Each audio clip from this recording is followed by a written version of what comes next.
নমস্কার বন্ধুরা, ভিলেজ কিচেনে সকলকে ওয়েলকাম নতুন একটা রেসিপির সঙ্গে। গরম তো প্রায় চলেই এলো, তো এই গরম পড়তে না পড়তেই গরমের একটা মুসুর ডালের রেসিপি তোমাদের সঙ্গে শেয়ার করব, যেটা খেতেও অনেক সুস্বাদু হবে এবং এটা স্বাস্থ্যকরও। তো চলো দেই বন্ধুরা, সবাইকে অনুরোধ করছি প্রথম থেকে ভিডিওটা দেখার জন্য, মুসুর ডালটা কিভাবে তৈরি করি সেটা দেখার জন্য। কড়াইতে একটুখানি সর্ষের তেল নিয়ে তেলটাকে ভালো করে গরম করে নিয়ে তার মধ্যে আমি 100 গ্রাম মতো মুসুর ডাল অ্যাড করে দিলাম। মুসুর ডালটাকে হালকা হালকা করে একটু ভেজে নেব। এখানে কিন্তু আমি যেইভাবে মুসুর ডালটা রান্না করছি, এইভাবে যদি প্রথমে একটু তেল দিয়ে মুসুর ডালটাকে ভেজে নেওয়া যায়, তাহলে মুসুর ডালটা খুব সুন্দর গলবেও এবং এর টেস্টটা কিন্তু একটু অন্যরকমই লাগবে। এখানে আমি 100 গ্রাম মতো ডাল নিয়েছি, ঠিক ওই বাটি মেপেই পুরো জল দিয়ে দিয়েছি 300 গ্রাম মতো। তো জলটা দিয়ে এখন মুসুর ডালটাকে সেদ্ধ করতে বসাবো। সেদ্ধ করার সময় আমি একটু লবণ এখানে অ্যাড করে দেবো। তো লবণ দিয়ে মুসুর ডালটাকে এখন আর নাড়াচাড়া করবো না বেশি, এভাবে ফুটিয়ে নেব। তোমরা প্রতিদিন যেভাবে মুসুর ডাল খাও, আজকে সামান্য একটু ভিন্ন পদ্ধতিতে মুসুর ডালটা রান্না করব। আশা করি বন্ধুরা তোমাদের সত্যিই ভালো লাগবে। তো সম্পূর্ণ ভিডিওটা দেখার জন্য অনুরোধ রইল। ডালটা কিন্তু পুরোপুরি সেদ্ধ হয়ে গেছে। এবার আমি ডালটাকে ভালো করে ঘুটে নেব, যাতে সব জায়গায় ডালটা সমানভাবে সেদ্ধ হয়ে যায় এবং যা ডালের কোনো আস্ত অংশ যেন কোথাও না থেকে থাকে। তো এইভাবে কিন্তু সম্পূর্ণ ডালটাকে ভালোভাবে ঘুটে নেব।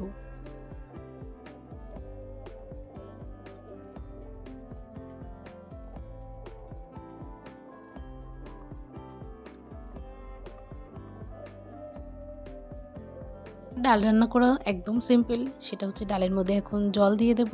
জলের পরিমাণটা ডাল যে যেমন ঘনত্ব পছন্দ করে সেইভাবে কিন্তু জল অ্যাড করবে।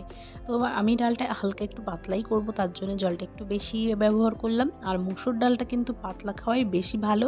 আর গরমের দিনে এরকম পাতলা মুসুর ডাল খেতে কার না ভালো লাগে। এটা কিন্তু অনেক বেশি উপকারীও শরীরের জন্য। তো এই স্বাস্থ্যকর রেসিপিটা সকল বন্ধুদেরকে অনুরোধ করছি শুরু থেকে শেষ অবধি দেখে নিও। এবারে কিন্তু আমি এর মধ্যে হলুদ ব্যবহার করলাম, হলুদ দিয়ে দিলাম এবং সামান্য একটু লবণ অ্যাড করে দেব। এবার ডালটাকে ভালো করে ফুটতে দেব।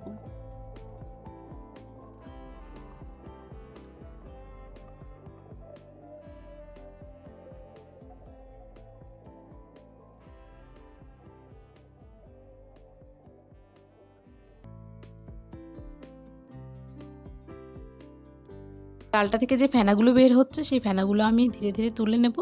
তো সম্পূর্ণ ফেনাই এইভাবে আস্তে আস্তে করে তুলে নেব। যদি আমি ডালটা প্রথম দিকে ওয়াশ করে দিতাম, তাহলে কিন্তু এতটা পরিমাণে ফেনা বেরোতো না।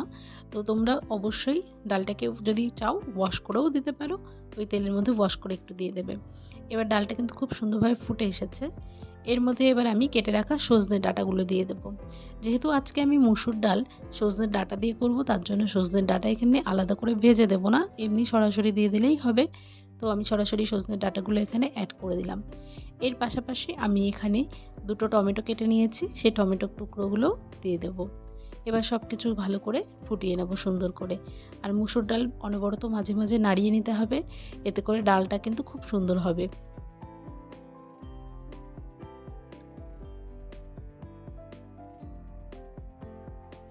ঝালের জন্য এখানে আমি চিড়ে রাখা 3টে কাঁচা লঙ্কা দিয়ে দিচ্ছি। যে যেমন ঝাল পছন্দ করে সেরকম ঝাল দেবে। আর মুসুর ডালে বেশি লঙ্কা না দেওয়াই ভালো, এতে করে কিন্তু খেতে ভালোই লাগবে ডালটা।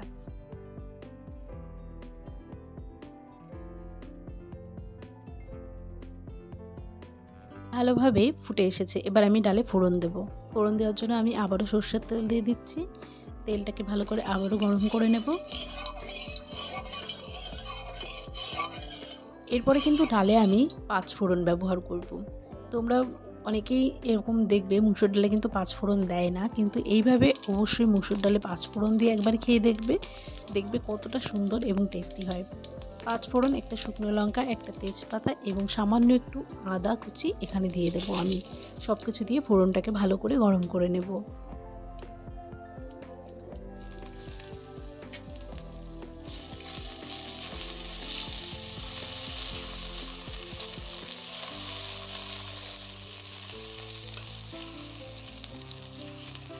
জিরে দিয়ে তো মুসুর ডাল অনেক খেয়েছো, এইভাবে একবার 5 ফোড়ন দিয়ে মুসুর ডাল বানিয়ে খেয়ে দেখবে কেমন লাগে।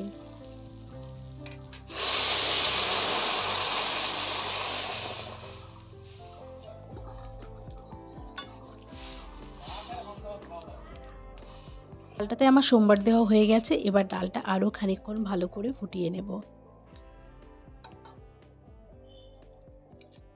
ডালটা যত সুন্দর জাল হবে ডালটা কিন্তু খেতে ততটাই ভালো লাগবে। তো এখানে আমি ডালটা খুব ভালো করে জাল করে নিচ্ছি। এবার আমি ভালো করে ভেবে মাঝে মাঝে ঘুটে দিচ্ছি যাতে ডালটা সব জায়গায় সমানভাবে মিশে যায়। এরপরে কিন্তু প্রায় ডালটা আমার রান্নার শেষের দিকে চলে এসেছে। তো সব শেষে আমি ডালের মধ্যে এখন দিয়ে দেবো কিছু ধনেপাতা কুচি। ধনেপাতাটা তোমরা দিতেও পারো, নাও দিতে পারো, এটা সম্পূর্ণ তোমাদের নিজস্ব ইচ্ছা। তো আমি একটু ধনেপাতা এখানে ব্যবহার করব, তাহলে ডালটা খেতে আরেকটু বেশি ভালো লাগবে। ধনেপাতা দেওয়ার পরেও আমি ডালটাকে 2-3 মিনিট মতো ভালো করে ফুটিয়ে নেব।